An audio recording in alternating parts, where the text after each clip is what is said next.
네, 더불어민주당 원내대변인 김현정입니다. 사법 독립 그늘에 숨어 사법농단한 사법부는 반성하고 사법개혁에 앞장서야 합니다. 전국 법원장들이 사법개혁안에 대해 사법 독립 침해를 운운하며 반대 입장을 표명했습니다. 사법부는 사법 독립 운운 전에 국민의 사법 불신에 대한 통렬한 반성부터 해야 합니다. 사법부가 외치는 독립은 대체 누구로부터의 독립입니까? 국민의 뜻을 외면한 채 자신들의 기득권만 지키려는 그들만의 독립은 아닌지 묻지 않을 수 없습니다. 70년 실무를 뒤엎는 시간 쪼개기 계산법을 동원해 내란 속의 윤석열의 구속을 취소하고 선거를 앞두고 유력 대선 주자의 발목을 잡았던 파기환송 판결이야말로 법의 잣대가 얼마나 고무줄처럼 휘어질 수 있는지 똑똑히 보여준 명백한 정치 판결이자 사법농단이었습니다. 자신들의 가오에 대한 성찰 없이 사법 독립만 외치는 것은 국민에 대한 오만이자 기득권 수호를 위한 변명에 불과합니다. 사법 불신의 정점에는 조희대 대법원장이 있습니다. 법원 내부에서조차 조희대 대법원장의 사법 쿠데타라는 비판이 터져 나올 만큼 사법부는 안팎으로 신뢰를 잃었습니다. 무엇보다 대법원장의 명백한 선거 개입 의혹에 대해 사법부 전체가 침묵하는 것은 사법 권력이 이미 정치화되었음을 자인하는 것입니다.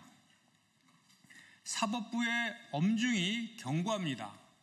이제라도 냉정히 현실을 직시하고 무너진 신뢰를 회복하기 위해 사법개혁에 앞장서야 합니다. 그것만이 사법부가 국민의 신뢰를 회복할 수 있는 유일한 길입니다.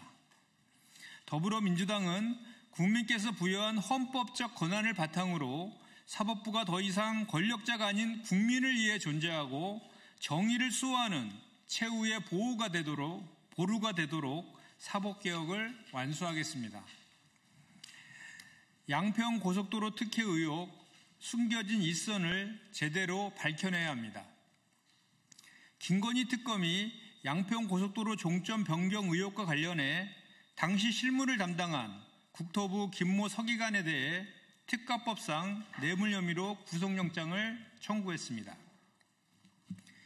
영장이 청구된 김모 서기관은 뇌물 혐의 외에도 김건희 일가의 땅이 몰려있는 양평군 강상면으로 종점을 변경하도록 용역업체에 압력을 행사한 혐의도 받고 있습니다.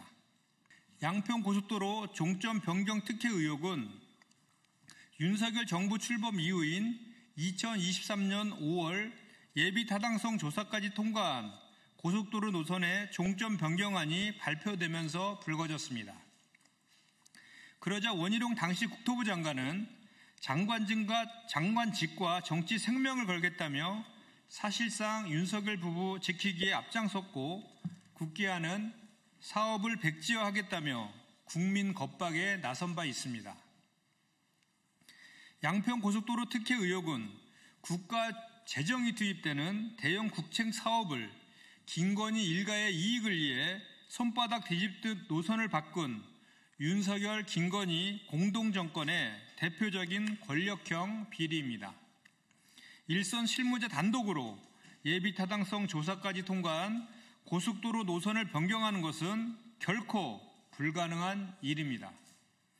특검은 김건희와 원희룡 전 장관은 물론 철저한 수사를 통해 조금이라도 불법에 가담한 자들이 있다면 발본색원에 끝까지 죄를 물어야 할 것입니다. 더불어민주당은 양평고속도로뿐 아니라 김건희의 전방위적인 국정농단의 진실을 하나하나 밝혀낼 것입니다. 이상입니다.